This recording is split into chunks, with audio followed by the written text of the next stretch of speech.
ಶ್ರೀ ಗುರುಭ್ಯೋ ನಮಃ. ಈ ಹಿಂದೆ ವಾಲ್ಮೀಕಿ ರಾಮಾಯಣದ ಅರಣ್ಯಕಾಂಡದ 40ನೇ ಸರ್ಗ ಮುಕ್ತಾಯ ಆದಾಗ ಮಾರೀಚ ರಾವಣನಿಗೆ ಬುದ್ಧಿವಾದ ಹೇಳಿದ್ದನ್ನು ನಾವು ಶ್ರವಣ ಮಾಡಿದ್ವಿ. ಆದರೆ ಆ ಬುದ್ಧಿವಾದ ರಾವಣನಿಗೆ ರುಚಿಸಲಿಲ್ಲ. ಸಾವು ಖಚಿತ ಆದಂಥ ರೋಗಿ ಔಷಧವನ್ನು ಹೇಗೆ ಸ್ವೀಕಾರ ಮಾಡಲಾರನೋ ಹಾಗೆ ಆ ಮಾರೀಚನ ಮಾತು ಹಿತಕರವಾಗಿದ್ದೂ ರಾವಣ ಅದನ್ನು ಒಪ್ಪಲಿಲ್ಲ. ಮರ್ತು ಕಾಮಃ ಇವ ಔಷಧಂ, ಕಾಲ ಚೋದಿತನಾಗಿಬಿಟ್ಟಿದ್ದ. ಕಾಲ ಆ ಮಾರೀಚನನ್ನ ಮತ್ತು ರಾವಣನನ್ನು ಇಬ್ಬರನ್ನು ಕೂಡಿಯೇ ಸೆಳೆದುಕೊಂಡು ಹೋಗಲಿಕ್ಕೆ ತಯಾರಾಗಿತ್ತು. ಹಾಗಾಗಿ ಈ ಮಾತುಗಳನ್ನು ರಾವಣ ಕೇಳಲಿಲ್ಲ. ಆತ ಕಠಿಣವಾಗಿ ಈ ರೀತಿಯಾಗಿ ಮಾತಾಡಿದ. ಮುಂದಿನಂತೆ ಸಮಯಕ್ಕೆ ಯೋಗ್ಯ ಅಲ್ಲದಿರುವಂಥ ಮಾತನಾಡ್ತಿದ್ದಿ. ಈ ಸಂದರ್ಭದಲ್ಲಿ ರಾಜನಾದಂಥವನು ನಾನು ನಿನ್ನ ಬಳಿಗೆ ಬಂದಿದ್ದೇನೆ. ನನ್ನ ಮಾತನ್ನು ಒಪ್ಪಿ ಅದರಂತೆ ನಡೆದುಕೊಳ್ಬೇಕಾದದ್ದು ನಿನ್ನ ಕರ್ತವ್ಯ. ಅದನ್ನು ಬಿಟ್ಟು ನನಗೆ ನೀನು ಉಪದೇಶ ಮಾಡಲಿಕ್ಕೆ ಹೊರಟಿದ್ದೆ. ನಿನ್ನ ಈ ಮಾತುಗಳು ಕ್ಷುದ್ರರಾದವರಿಗೆ ರುಚಿಸಬಹುದೇ ಹೊರತು ನನಗೆ ರುಚಿಸಲಾರವು. ರಾಮ ಅವನು ಮೂರ್ಖ, ಹುಲು ಮನುಜ. ಅಂಥ ರಾಮ ನನಗೆ ಏನನ್ನೂ ಕೂಡ ಮಾಡಲಿಕ್ಕೆ ಸಮರ್ಥ ಅಲ್ಲ. ಅವನ ಪತ್ನಿಯನ್ನು ಅಪಹಾರ ಮಾಡಬೇಕು ನಾನು ಸಂಕಲ್ಪ ಮಾಡಿದ್ದೇನೆ. ನೀನು ನನ್ನನ್ನು ಅದರಿಂದ ಮೂರ್ಖನನ್ನಾಗಿ ಮಾಡೋದು ಸರಿಯಲ್ಲ, ಅದು ಸಾಧ್ಯವೂ ಇಲ್ಲ ಅಂತ ಹೇಳಿದ. ರಾಮ ಅಂದರೆ ಅಂಥವನು ಅವನು ನಿಂದನೆ ಮಾಡಿದ. ರಾಮನ ಗುಣಗಳನ್ನೆಲ್ಲ ನಾವು ಈ ಥರ ವರ್ಣನೆ ಮಾಡ್ತಿರ್ತೀವಿ. ಆ ರಾಮನ ಸ್ವಭಾವ, ರಾಮನ ಪ್ರವೃತ್ತಿ, ಅವನ ಪೂರ್ವಕವಾದಂಥ ನಡವಳಿಕೆ ಈ ರಾವಣನಿಗೆ ಕ್ಷುದ್ರತನವಾಗಿ ಕಾಣಿಸ್ತು. ಯಾವಳೋ ಹೆಂಗಸು ಏನೋ ಮಾತು ಹೇಳಿದ್ಲು. ಆ ಮಾತನ್ನು ಕೇಳಿ ದಶರಥ ಈತನನ್ನು ಕಾಡಿಗೆ ಕಳಿಸಿದ. ಈತ ಅದನ್ನು ಒಪ್ಪಿಬಿಟ್ಟ. ಇದು ಬಹಳ ಕ್ಷುದ್ರವಾಗಿ ಕಾಣುತ್ತೆ ಅವನಿಗೆ.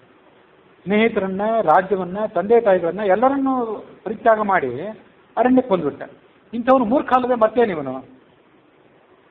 ನಿಜವಾಗ್ಲೂ ಬುದ್ಧಿವಂತನಾಗಿದ್ದರೆ ಆ ಬುದ್ಧಿ ಇಲ್ಲದಂಥ ಸ್ತ್ರೀ ಹೇಳಿದ ಆ ಮಾತನ್ನು ಅಲ್ಲೇ ತಿರಸ್ಕಾರ ಮಾಡಬೇಕಾಗಿತ್ತು. ಸ್ತ್ರೀವಾಕ್ಯಂ ಪ್ರಾಕೃತಂ ಶುತ್ವ ವನಮೇಕಪದೇಕತಃ, ಒಂದೇ ಹೆಜ್ಜೆಗೆ ಹೆಚ್ಚು ವಿಚಾರ ಮಾಡಿದ ಕಾಡಿಗೆ ಬಂದ್ಬಿಟ್ಟ. ಇದು ಸರಿಯಲ್ಲ.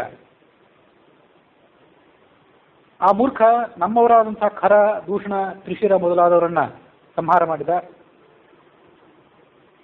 ನಿನ್ನ ಸಮ್ಮುಖದಲ್ಲೇ, ಅಂದರೆ ನಿನ್ನ ಸಹಾಯದಿಂದಲೇ ನಾನು ಆ ಸೀತೆಯನ್ನು ಅಪಹಾರ ಮಾಡಲೇಬೇಕು. ಇದೇ ಅವನಿಗೆ ಸರಿಯಾದಂಥ ಪರಿಹಾರ. ಅದನ್ನು ನಾನೀಗ ದೃಢವಾಗಿ ನಿರ್ಧಾರ ಮಾಡಿದ್ದೇನೆ. ದೇವತೆಗಳು ಅದನ್ನು ಬದಲಾಯಿಸಲಾರರು. ಇದರಲ್ಲಿರುವಂಥ ಗುಣ, ದೋಷ, ಸಾಧಕ ಬಾಧಕ ನಾನೇನಾದರೂ ನಿನ್ನನ್ನು ಪ್ರಶ್ನೆ ಮಾಡಿದರೆ ನೀನು ಆವಾಗ ಈ ರೀತಿಯಾಗೆಲ್ಲ ನನಗೆ ಅದರ ಯುಕ್ತಾಯುಕ್ತತೆಗಳನ್ನು ವಿವರಣೆ ಮಾಡೋದು ಸರಿಯಾಗ್ತಿತ್ತು. ನಾನು ನಿರ್ಧಾರ ಮಾಡಿ ಆಗಿದೆ, ಅದಕ್ಕೆ ನೀನು ಸಹಾಯ ಮಾಡಬೇಕಾದಷ್ಟೇ ನಿನ್ನ ಕರ್ತವ್ಯ.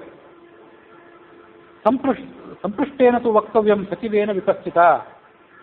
ರಾಜ ಪ್ರಶ್ನೆ ಮಾಡಿದಾಗ ಅವನು ಉದ್ಯತಾಂಜಲಿನ ಮಂತ್ರಿಯಾದವನು ಕೈ ಮುಗಿದುಕೊಂಡು ಅದಕ್ಕೆ ಸರಿಯಾದಂಥ ಯಥೋಚಿತವಾದಂಥ ಉತ್ತರ ಕೊಡಬೇಕು. ರಾಜನ ಅಭಿಪ್ರಾಯಕ್ಕೆ ವಿರುದ್ಧವಾಗಿ ಮಾತಾಡಬಾರ್ದು. ಮತ್ತು ಮಂತ್ರಿಯಾದವನು ತನ್ನ ಪದವಿಗೆ ಅನುಸಾರವಾಗಿ ಮೃದುವಾಗಿ ಮಾತಾಡಬೇಕು, ಹಿತವಾಗಿರಬೇಕು, ಯುಕ್ತವಾಗಿರಬೇಕು. ರಾಜನಿಗೆ ಹಿತವಾದ ಮಾತೇ ಆದರೂ ಕೂಡ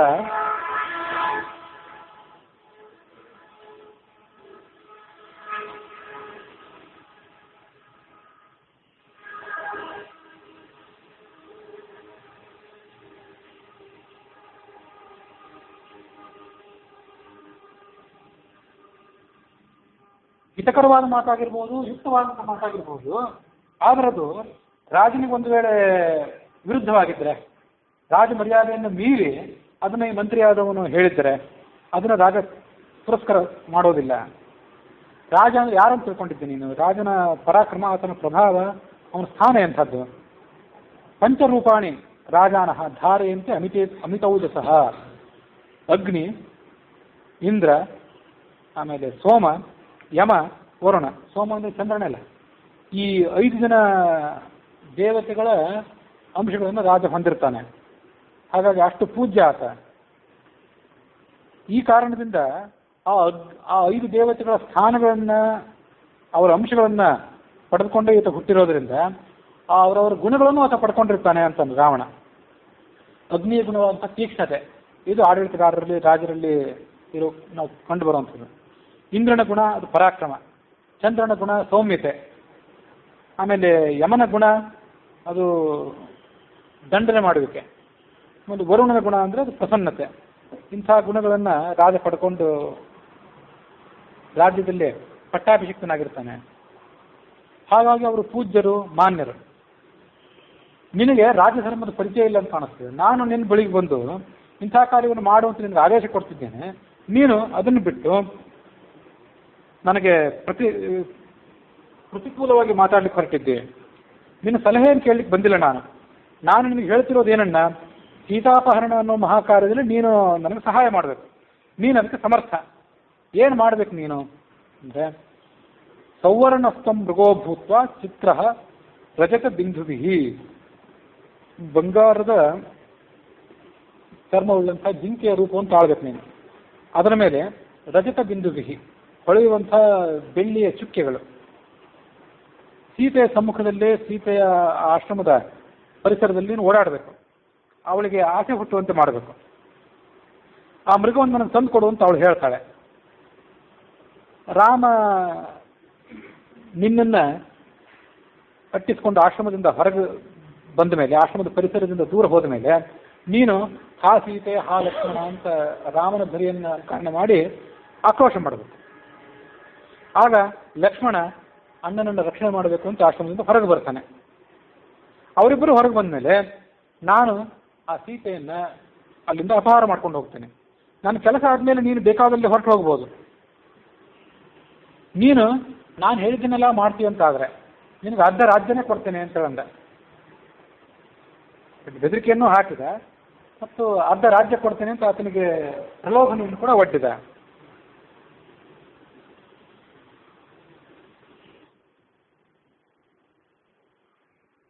ನೀನು ಮುಂದೆ ನಡಿ, ನಾನು ರಥದಲ್ಲಿ ಕೂತ್ಕೊಂಡು ನಿನ್ನನ್ನು ಹಿಂಬಾಲಿಸಿ ಬರ್ತೇನೆ.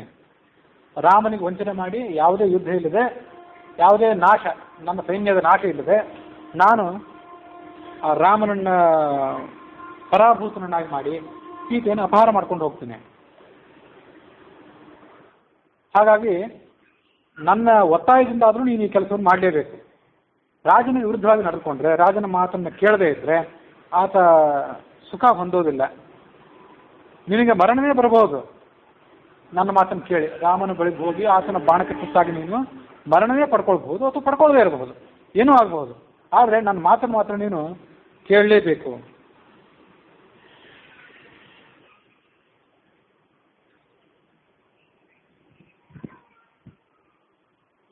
ಈ ವಾಲ್ಮೀಕಿ ರಾಮಾಯಣಕ್ಕೆ ಅನುಸಾರವಾಗಿ ರಾವಣ ಆತನನ್ನು ಭಯಪಡಿಸಿದ್ದು, ಮತ್ತು ನಿನಗೆ ಸಿಂಹಾಸನವನ್ನು ಕೊಡ್ತೇನೆ, ಒಂದು ಅರ್ಧ ಸಾಮ್ರಾಜ್ಯವನ್ನು ಬೇಕಾದರೂ ಕೊಡ್ತೇನೆ ಅಂತ ಈ ಥರ ಪ್ರಲೋಭನೆ ಮಾಡಿದ್ದೇನಿದೆ.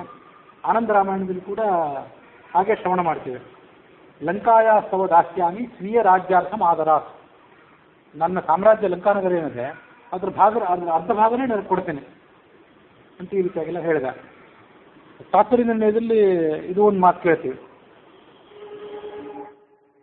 ಇತ್ಯುಕ್ತವಂತ ಮಥ ರಾವಣ ಆಹ ಖಡ್ಗಂ ನಿಷ್ಕೃಷ್ಯ ಹನ್ಮಿ ಯದಿತೆ ನಕರೋಷಿ ಇದಿಮೇ ನಕರೋಷಿ ವಾಕ್ಯಂ. ನನ್ನ ಮಾತು ನೀನು ಒಂದು ಕೇಳದೇ ಇದ್ರೆ ನೀನು ನಿಲ್ಲೇ ಕೊಂದು ಬಿಡ್ತೇನೆ ಅಂದ ರಾವಣ. ಹೊರೆಯಿಂದ ಖಡ್ಗನೇ ಸೆಳೆದ.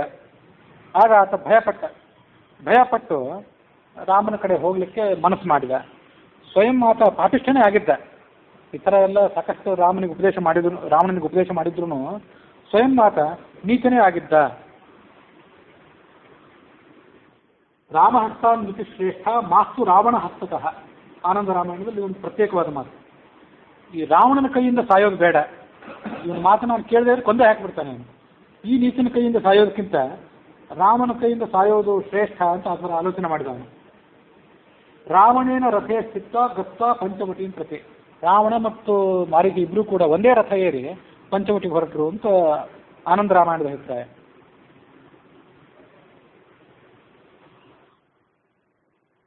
ಅಲ್ಲಿ ವಾಲ್ಮೀಕಿ ರಾಮಾಯಣದ ಅರಣ್ಯಕಾಂಡದ 40ನೇ ಸರ್ಗ ಮುಕ್ತಾಯವಾಗಿದೆ. 41ರಲ್ಲಿ ಮಾರೀಚ ಮತ್ತೆ ರಾವಣನಿಗೆ ಈ ಮಾತನ್ನು ಹೇಳಿದ್ದ ವರ್ಣನೆ ಇದೆ. ನಿನಗೆ ಇಂಥ ದುಷ್ಕಾರ್ಯವನ್ನು ಯಾರು ಉಪದೇಶ ಮಾಡಿದರು? ನಿನ್ನ ಸುಖ ಯಾರಿಗೆ ಬೇಡ ಆಗಿದೆ? ರಾವಣ ಹಾಳಾಗಿ ಹೋಗಲಿ ಅಂತ ಅಪೇಕ್ಷೆ ಪಟ್ಟವರು ನಿನ್ನ ಸಾಮ್ರಾಜ್ಯದಲ್ಲಿ ಯಾರಿದ್ದಾರೆ? ಪ್ರಾಯಶಃ ನಿನ್ನ ಶತ್ರುಗಳು ಯಾರೋ ನಿನ್ನ ವಿನಾಶವನ್ನು ಬಯಸಿದ್ದಾರೆ. ಅದಕ್ಕಾಗಿ ನಿನಗಿಂಥ ಲೋಕ ವಿರುದ್ಧವಾದಂತಹ ಶಾಸ್ತ್ರ ವಿರುದ್ಧವಾದಂಥ ಮಾತನ್ನ ನಿನ್ನ ಕಿವಿಯಲ್ಲಿ ಉಪದೇಶ ಮಾಡಿದ್ದಾರೆ. ನಿನಗೆ ಇಂಥ ಕೆಟ್ಟ ಉಪದೇಶವನ್ನು ಯಾರು ಕೊಟ್ಟಿದ್ರೆ ಅವರು ನಿನಗೆ ಆಪ್ತರೇ ಆಗಿದ್ರು, ಮಂತ್ರಿಗಳೇ ಆಗಿದ್ರು, ಅವರು ವಧಾರ್ಹರು. ಅವ್ರನ್ನ ನೀನು ಉಳಿಸಬಾರ್ದಿತ್ತು. ರಾಜನನ್ನ ಮಂತ್ರಿಗಳಾದವರು, ಆತನ ಆಪ್ತರು ಆದವರು, ಹಿತೈಷಿಗಳಾದವರು ಆತ ಮಾಡುವಂಥ ದುಷ್ಕೃತ್ಯಗಳಿಂದ ತಡೆ ಹಿಡಿಬೇಕು. ಆದರೆ ನಿನ್ನ ಮಂತ್ರಿಗಳು ಯಾರೋ ಅಂಥ ಕೆಲಸವನ್ನು ಮಾಡಲಿಲ್ಲ. ರಾಜಮೂಲೋ ಹಿ ಧರ್ಮಶ್ಚ ಯಶಶ್ಚ ಜಯತಾಂ ವರ ತಸ್ಮಾತ್ ಸರ್ವಾವಸ್ಥಾಸು ರಕ್ಷಿತವ್ಯಾ ನರಾಧಿಪಾ. ಸಾಮ್ರಾಜ್ಯದಲ್ಲಿ, ಒಂದು ಪ್ರದೇಶದಲ್ಲಿ ಏನಾದರೂ ಧಾರ್ಮಿಕ ಚಟುವಟಿಕೆ ನಡೀಬೇಕು ಅಂತಿದ್ರೆ ಅದಕ್ಕೆ ರಾಜನೇ ಮೂಲ. ರಾಜ ಇದ್ದರೂ ಅದಕ್ಕೊಂದು ಸರಿಯಾದ ಅನುಕೂಲಕರವಾದಂಥ ವಾತಾವರಣ ಮಾಡಿಕೊಟ್ಟಿದ್ರೆ ಅದರಂತೆ ಸಾಮ್ರಾಜ್ಯದಲ್ಲಿರುವಂಥ ಪ್ರಜೆಗಳು ಉಳಿದವರೆಲ್ಲರೂ ಕೂಡ ಧಾರ್ಮಿಕ ಚಟುವಟಿಕೆಗಳನ್ನು ಮಾಡಿಕೊಂಡು ಅದರ ಮೂಲಕ ಯಶಸ್ಸು, ಕೀರ್ತಿ ಮತ್ತು ಪರಮಾತ್ಮನ ಪ್ರೀತಿ. ಯಶಸ್ಸು ಅಂತೆಲ್ಲ ಮೇಲಿನ ಮೇಲೆ ಮಾತು ಬರ್ತದೆ. ಆ ಯಶಸ್ಸು ಅಂತಂದರೆ ಭಗವಂತನ ಪ್ರೀತಿ ಅಂತ ಅರ್ಥ ಮಾಡ್ಕೊಳ್ಳೋದು. ಅದಕ್ಕಾಗಿ ರಾಜ ಇದ್ದರೆ ಧರ್ಮ. ಆ ರಾಜ ಸಾಮ್ರಾಜ್ಯದಲ್ಲಿ ಧಾರ್ಮಿಕನಾಗಿರಬೇಕು. ಆ ರಾಜನನ್ನ ಧಾರ್ಮಿಕ ವಾತಾವರಣದಲ್ಲಿರುವಂತೆ ಪ್ರಜೆಗಳಾದವರು, ಮಂತ್ರಿಗಳಾದವರು, ಆಪ್ತೇಷ್ಟರಾದವರು ನೋಡ್ಕೊಳ್ಬೇಕು. ಅದು ಅವ್ರ ಕೆಲಸ. ರಾಜ್ಯಂ ಪಾಲಯಿತು ಶಕ್ಯಂ ನ ತೀಕ್ಷ್ಣೇನ ನಿಶಾಚರ. ರಾಕ್ಷಸಾಧಿಪನೇ ರಾವಣ, ಈ ನಿಮ್ಮ ಸಾಮ್ರಾಜ್ಯ ಏನಿದೆ, ಯಾವುದೇ ಸಾಮ್ರಾಜ್ಯ, ಅದನ್ನ ಕ್ರೂರಿಯಾದವನು, ಅಧಾರ್ಮಿಕನಾದವನು ರಾಜ್ಯವನ್ನು ಪರಿಪಾಲನೆ ಮಾಡಲಿಕ್ಕೆ ಸಮರ್ಥನೇ ಅಲ್ಲ. ಧರ್ಮಕ್ಕೆ ವಿರುದ್ಧವಾಗಿ ನಡ್ಕೊಳ್ಳುವವನು ಕೂಡ ರಾಜ್ಯವನ್ನು ಆಳಲಿಕ್ಕೆ ಯೋಗ್ಯನಲ್ಲ.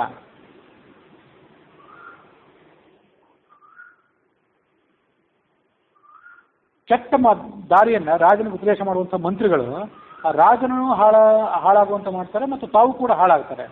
ಅದಕ್ಕೆ ಉದಾಹರಣೆ ಏನಂತಂದ್ರೆ, ಸಮತಟ್ಟಾದಂತಹ ಪ್ರದೇಶವನ್ನು ಬಿಟ್ಟು ಹಳ್ಳ ತಿಟ್ಟುಗಳಿಂದ ಕೂಡಿದಂತಹ ಮಾರ್ಗದಲ್ಲಿ ಸಾರಥಿಯಾದವನು ರಥವನ್ನು ಎಳೆದುಕೊಂಡು ಹೋದರೆ, ಕುದುರೆಗಳನ್ನು ಹಾಕಿ ಪ್ರೇರೇಪಿಸಿದ್ರೆ ಆ ಕುದುರೆಗಳು, ಸಾರಥಿ ಎಲ್ಲ ಒಟ್ಟಿಗೆ ನಾಶ ಆಗಿಬಿಡ್ತಾರೆ.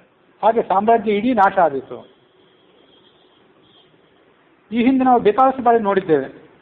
ಧರ್ಮಾನುಷ್ಠಾನ ಮಾಡುವಂಥವರು, ಸಾಧು ಸಜ್ಜನರಾದವರು ಕೂಡ ಮತ್ತೊಬ್ಬರು ಮಾಡಿದ ಅಪರಾಧದ ಕಾರಣದಿಂದಾಗಿ ಪರಿವಾರ ಸಮೇತರಾಗಿ ನಾಶ ಹೊಂದುತ್ತಿದೆ. ತಾವೇನು ಅಪರಾಧ ಮಾಡದೇ ಇದ್ರು. ಈಗ ನೀನೊಬ್ಬ ರಾವಣ ಇಂಥ ದುಷ್ಕಾರ್ಯವನ್ನು ಮಾಡ್ತಿದ್ದಿ.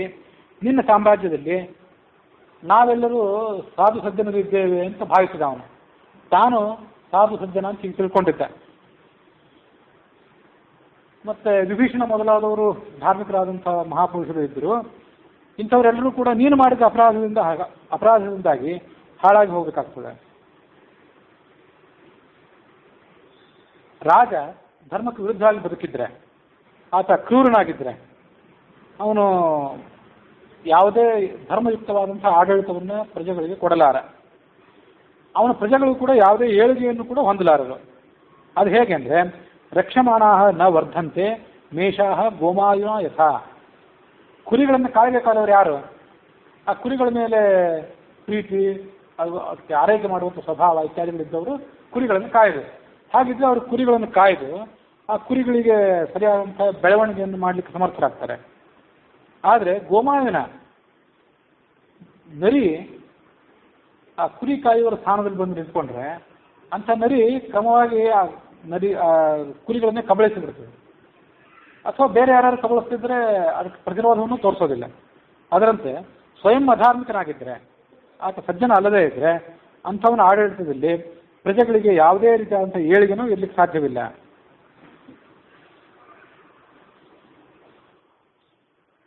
ನೀನು ಈ ರಾಕ್ಷಸ ರಾಜ್ಯದ ಅಧಿಪತಿಯಾಗಿದ್ದಿ. ದುಷ್ಟ ಬುದ್ಧಿ ನೀನು, ಜಿತೇಂದ್ರಿಯ ಅಲ್ಲ, ಇಂದ್ರಿಯಗಳ ಮೇಲೆ ಹತೋಟಿ ಇಲ್ಲ ನಿನಗೆ, ಕ್ರೂರಿ ಬೇರೆ. ಇದಕ್ಕೆ ನನ್ನ ಸಂಬಂಧ ಬೇರೆ ಬಂದಿದೆ. ಇದೊಂದು ಕಾಕತಾಳೀಯ ಅಂತ ನಾವು. ನೀನು ಇಂಥ ದುಷ್ಕಾರ್ಯವನ್ನು ಮಾಡಬೇಕಂತ ಮಾಡಿದ್ದೆ, ಅದರ ಪ್ರತಿಫಲವನ್ನು ಅನುಭವಿಸಬೇಕಂತ ಮಾಡಿದ್ದೆ.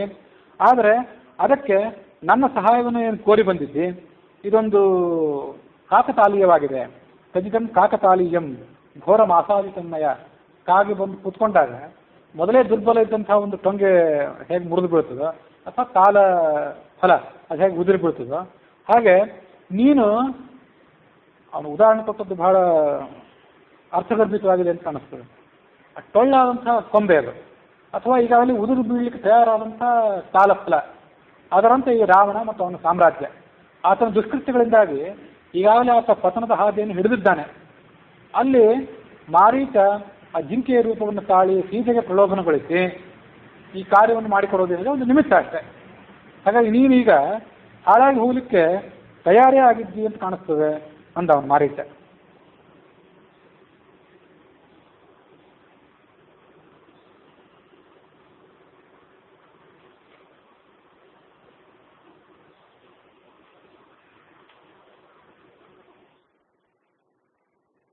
ಇದಕ್ಕಾಗಿ ನನಗೇನು ಶೋಕ ಇಲ್ಲ, ಯಾಕಂದ್ರೆ ಸಾಯುವ ಸಮಯ ನನಗೆ ಬಂದಂತೆ ಕಾಣಿಸ್ತದೆ. ನೀನು ಸೈನ್ಯ ಸಮೇತನಾಗಿ ನಾಶ ಹೊಂದಿಸಿ, ನಾನು ನಿನಗಾಗಿ, ನೀನು ನನಗೆ ಆಪ್ತನಾಗಿದ್ದೆ, ಆನಂದ ರಾಮಾಯಣದ ಪ್ರಕಾರ ಸೋದರಳಿಯನಾಗಿದ್ದೆ. ಹಾಗಾಗಿ ನಿನ್ನ ಕಾರಣಕ್ಕಾಗಿ ಸ್ವಲ್ಪ ಮಾತ್ರ ನಾನು ದುಃಖ ಪಡಬೇಕಾಗಿದೆ. ಅತ್ರ ತ್ವಂ ಶೋಚನೀಯೋಸಿ ಸಸೈನ್ಯ ವಿನಶಿಷ್ಯತಿ. ಸೈನ್ಯ ಪರಿವಾರ ಸಮೇತನಾಗಿ ನಾಶ ಆಗೋನಿದ್ದೆ. ಮಾಂ ನಿಹತ್ಯತು ರಾಮಶ್ಚ ನ ಚಿರಾತ್ವಾಂ ವಧಿಷ್ಯತಿ. ನನ್ನನ್ನು ಜಿಂಕೆಯ ರೂಪದಲ್ಲಿ ಇರುವಂಥ ನನ್ನನ್ನು ರಾಮ ಕೊಂದು ಹಾಕ್ತಾನೆ. ಆಮೇಲೆ ನಿನ್ನನ್ನು ಕೊಲ್ಲಲಿಕ್ಕೆ, ನಿನ್ನ ಪರಿವಾರವನ್ನು ಧ್ವಂಸ ಮಾಡಲಿಕ್ಕೆ ಆತ ಹೆಚ್ಚು ಸಮಯ ತಗೊಳ್ಳೋದಿಲ್ಲ, ಅದಕ್ಕೆ ಹೆಚ್ಚು ಕಾಲವೂ ಕೂಡ ಬೇಕಾಗಿಲ್ಲ.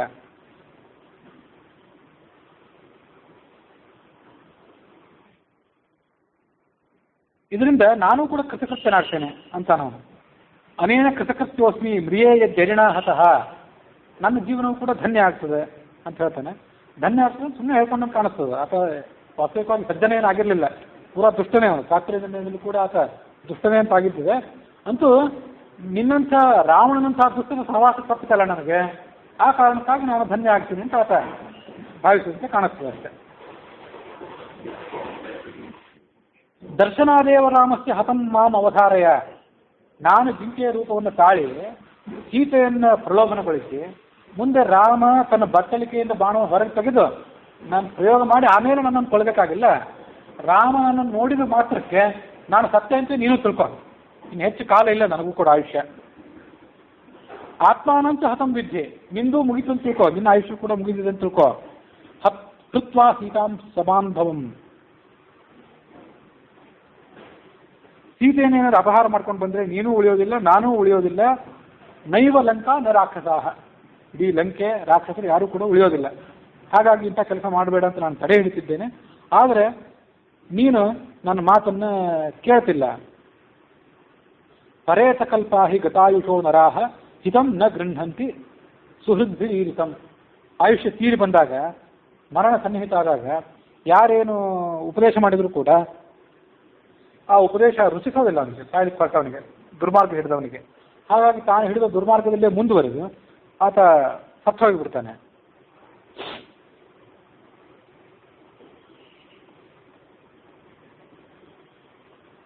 ಇಷ್ಟೆಲ್ಲ ಹೇಳಿದ ಮಾರೀಚ. ಹೇಳಿ ಇನ್ನು ಕೊನೆಯ ಮಾತು ಅಂತ ಹೇಳಿದ. ಮತ್ತೇನು ರಾವಣನಿಂದ ಆತ ಪ್ರತಿಕ್ರಿಯೆಯನ್ನು ನಿರೀಕ್ಷೆ ಮಾಡಿರಲಿಲ್ಲ ಅಂತ ಕಾಣಿಸ್ತದೆ. ಗಚ್ಛಾವ ಇತ್ಯಬ್ರವೀತ್. ಇನ್ನು ಹೋಗೋಣ, ನಮ್ಮ ಕೆಲಸಕ್ಕೆ ನಾವು ಹೋಗೋಣ ಅಂತ ಹೇಳಿದೆ ಮಾರೀಚ. ಆ ರಾಮ ನನ್ನನ್ನು ನೋಡಿದರೆ ಶಸ್ತ್ರವನ್ನು ಎತ್ತುಕೊಂಡು ಬಂದು ನನ್ನನ್ನು ಕೊಲ್ಲೋದು ನಿಶ್ಚಿತ. ಇನ್ನು ಜೀವ ಸಹಿತನಾಗಿ ನಾನು ಇಲ್ಲಿರೋದಿಲ್ಲ. ನಿನ್ನಂಥ ದುರಾತ್ಮ, ರಾವಣನಂಥ ದುರಾತ್ಮ ಇಲ್ಲಿಗೆ ಬಂದಿದ್ದೆ, ಇನ್ನೇನು ಮಾಡ್ಲಿಕ್ಕೆ ಸಾಧ್ಯ ಇದೆ? ನಾನು ನಿನ್ನ ಕಾರ್ಯಕ್ಕಾಗಿ ಹೊರಡ್ತೇನೆ, ನಿನಗೆ ಮಂಗಳ ಆಗಲಿ ಅಂದ. ರಾವಣನಿಗೆ ಮಹದಾನಂದ ಆಯಿತು. ಗಾಢವಾಗಿ ಆಲಿಂಗನ ಮಾಡ್ಕೊಂಡ ಆ ಮಾವನನ್ನು. ಮಾರೀಚನೇ, ನೀನು ದೊಡ್ಡ ಪರಾಕ್ರಮಿಯಾಗಿದ್ದೆ. ನೀನೀಗ ವರ್ತನೆ ಮಾಡುವ ರೀತಿ ಏನಿದೆ ಇದು ನಿನ್ನ ಪರಾಕ್ರಮಕ್ಕೆ, ನಿನ್ನ ಶೌರ್ಯಕ್ಕೆ ಅನುಗುಣವಾಗಿಯೇ ಇದೆ.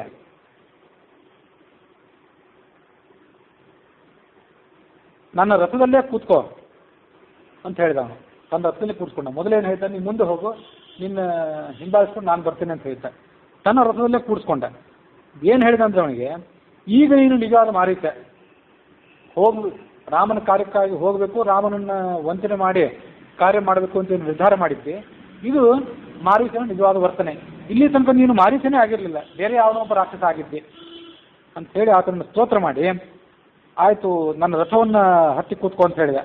ಕತ್ತೆಗಳಿಂದ ಎಳೆಯಲ್ಪಟ್ಟಂಥ ರಥ ಅದು, ಹಿಂದೊಮ್ಮೆ ಹೇಳಿದ್ದೆ.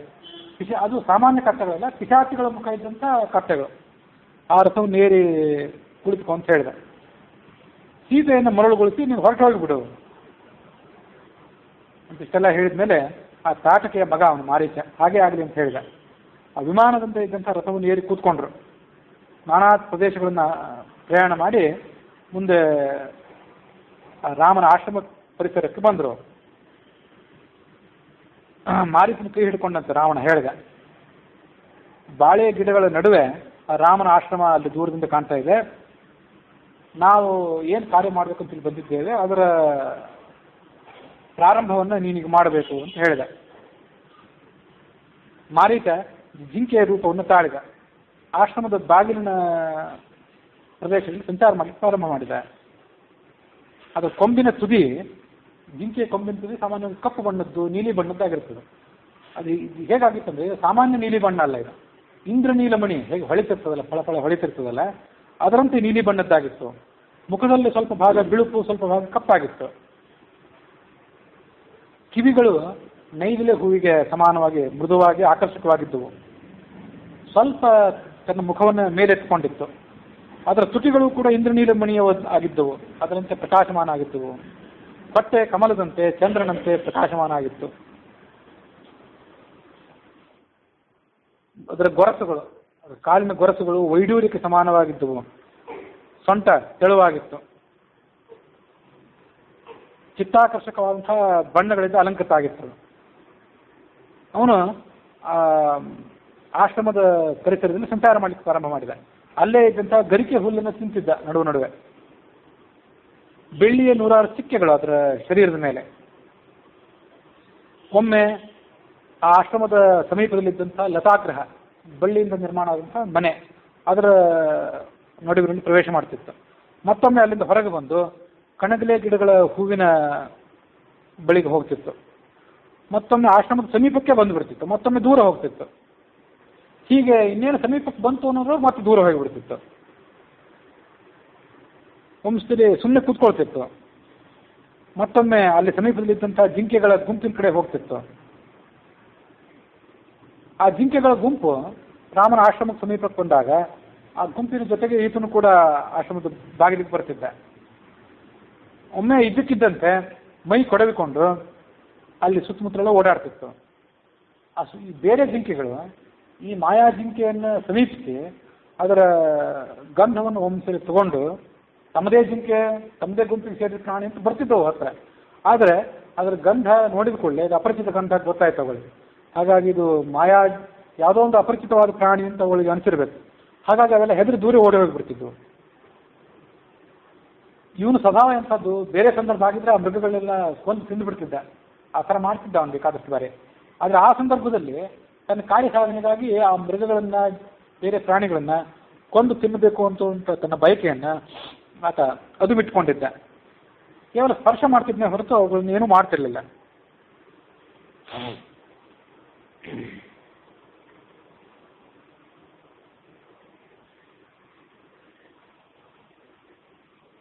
ಅದೇ ಸಂದರ್ಭದಲ್ಲಿ ಸೀತಾ ಅಲ್ಲಿಗೆ ಬಂದಳು. ಅವಳು ಹೂಗಳನ್ನು ಬಿಡಿಸಬೇಕು ಅಂತ ಆ ಕಾರ್ಯವನ್ನು ಮನಸ್ಸಿನ ಇಟ್ಕೊಂಡು ಆ ಗಿಡ ಮರ ಬಳ್ಳಿಗಳು ಇದ್ದಂಥ ಜಾಗಕ್ಕೆ ಬಂದಳು. ಅಶೋಕ ಪುಷ್ಪಗಳನ್ನು, ಮಾವಿನ ಹೂಗಳನ್ನು, ಕಣಿಗಲೆ ಹೂಗಳನ್ನು ಅವಳು ಬಿಡಿಸ್ಕೊಳ್ತಾ ಗಿಡಗಳ ನಡುವೆ ಸಂಚಾರ ಮಾಡ್ತಿದ್ಳು. ಗಿಡದಿಂದ ಗಿಡಕ್ಕೆ ತಿರುಗಾಡ್ತಿದ್ದಾಗ ಆ ರತ್ನಮಯವಾದಂಥ ಜಿಂಕೆಯನ್ನು ನೋಡಿದ್ಲಂತವಳು.